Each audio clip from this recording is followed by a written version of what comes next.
যেদিন থেকে আমি বাবা হয়ে গেছি সেদিনই বুঝে গেছি যে আমার জীবনের আসল যুদ্ধ শুরু হয়ে গেছে। এই যুদ্ধ কতদিন করতে হবে তা আমার নিজেরও জানা নেই। বাবা মানে ভালোবাসা, ত্যাগ, দায়িত্বের এক মহাযাত্রা। এই যাত্রা কতদিন চলবে তা আমি জানি না। এখন আর নিজের জন্য লড়াই করতে হয় না, নিজের চিন্তা করার টাইম নাই।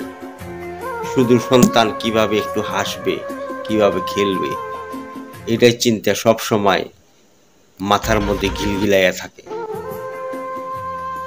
বাবা হওয়া তো সহজ না। যারা বাবা হয়েছেন তারাই বুঝেন সন্তান কি চায় কি চায় না। যারা বাবা হয়েছেন দায়িত্বের পাহাড় তার উপরে নির্ভর করে। শুধু সেই চিন্তা করতে পারে কিভাবে সন্তানকে গড়বে। নিজের জন্য এখন কোনো লড়াই করার দরকার নাই। যতদিন বাঁচবেন সন্তানের জন্য লড়াই করতে হবে, ফ্যামিলির জন্য লড়তে হবে।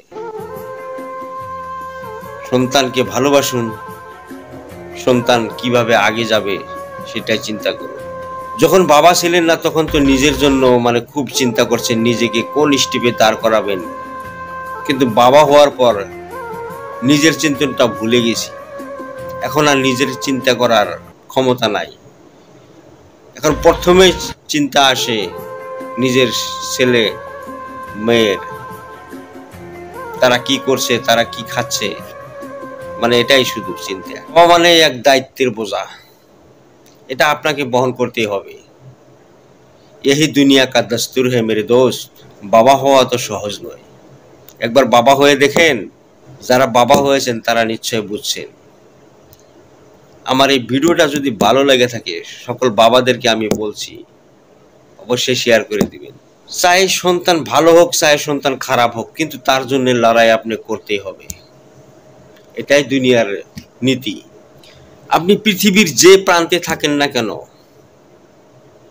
সব চিন্তার আগে ছেলে সন্তানের চিন্তা, তারা কি বা করছে, ঠিক আছে কিনা নাই। নিজের যদি জ্বরও আসে, সেই জ্বরের ট্যাবলেট যে কিনা খাবেন ভাগ্যে জোটে না। বাবা হওয়ার পরে কালো চুল সাদা হয়ে যাবে। এই যে দাঁত দেখছেন সবগুলো হারাই ফেলবেন, কিন্তু মাথার থেকে চিন্তা হারাতে পারবেন না যতদিন বেঁচে আছেন। শুধু সন্তানের চিন্তা। যদি সন্তান ভালো না হয়, যদি ভালো পর্যায়ে না চলে, এটাই বাস্তব কথা, এটাই দুনিয়ার দস্তুর।